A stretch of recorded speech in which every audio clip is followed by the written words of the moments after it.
Leopoldo Zugaza. Oroitzen zen, zelan, gerra horretik Errepublika denporan egin zen liburu azoka bat Gasteizen. Da, horren akorduaz egin zen liburu azoka.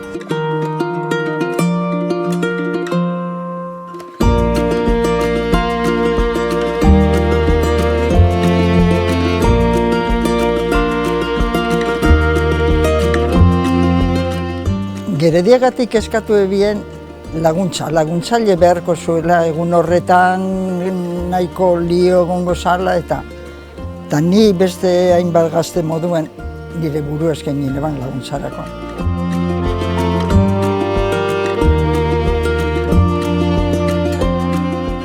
Saltzen zen liburu bakoitzan, gure estanen eta beste estan batzuetan danien ipintzen zen olako soilo bat. Tamaino aldetik hau txikiz esan, baina politxe, politxe, zetorrena interesa zuken. Baskiri egiltze ginen azoka montetan, estana montetan, ez dakiz.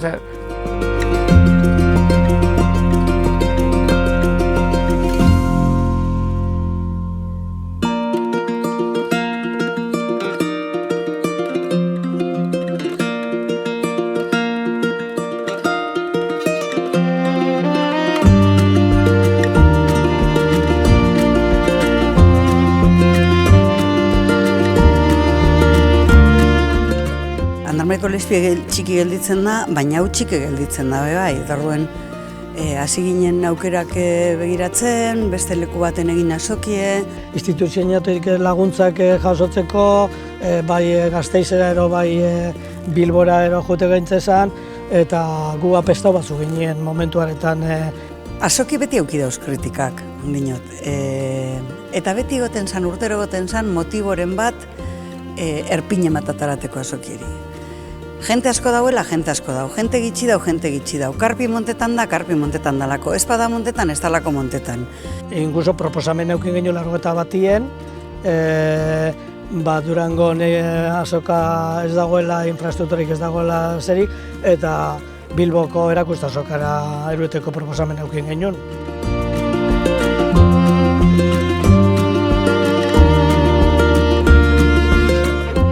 Berrioko fabrikan pentsau zan aretu eitie, ekitaldizek eta eitzeko aretu eitie.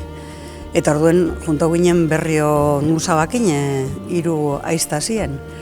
Eta junto ginen eurekin, ez dakiz zer, eta eurek esabien, gu parkin badaukagu Durungo oso handize, lehenengo urtean egin zan Karpazpilen.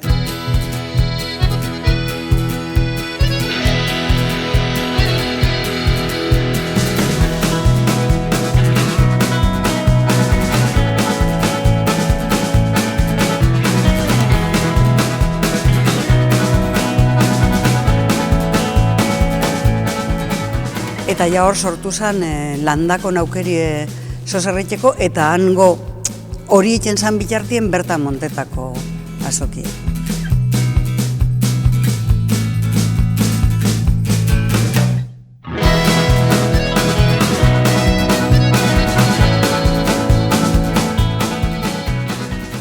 Oin ikusten dugu azoka osasuntzue eta jentez ondo eta saldu egiten dela eta ez dakiz zer, baina 80ko hamarkadi oso gogorra izen zen, Gerediagantzako eta azokantzako.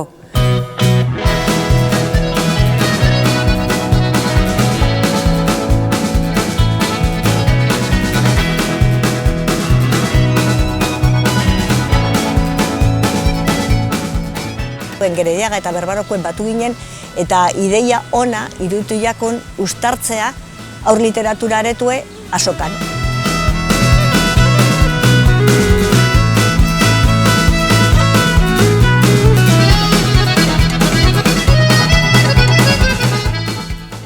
Nik uste dut ganbaran oinarritute sortu ziela gainontzeko guneak. Sortu zen irudenea, ahotzenea.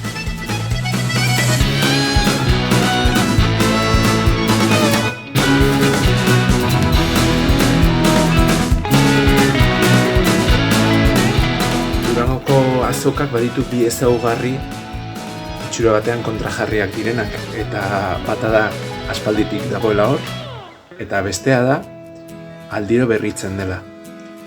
Eta nik uste dut, aldiro berritze hori dela, hain justu ere, Durangoko azokak hor jarraitzeko duen berme nagusietako bat.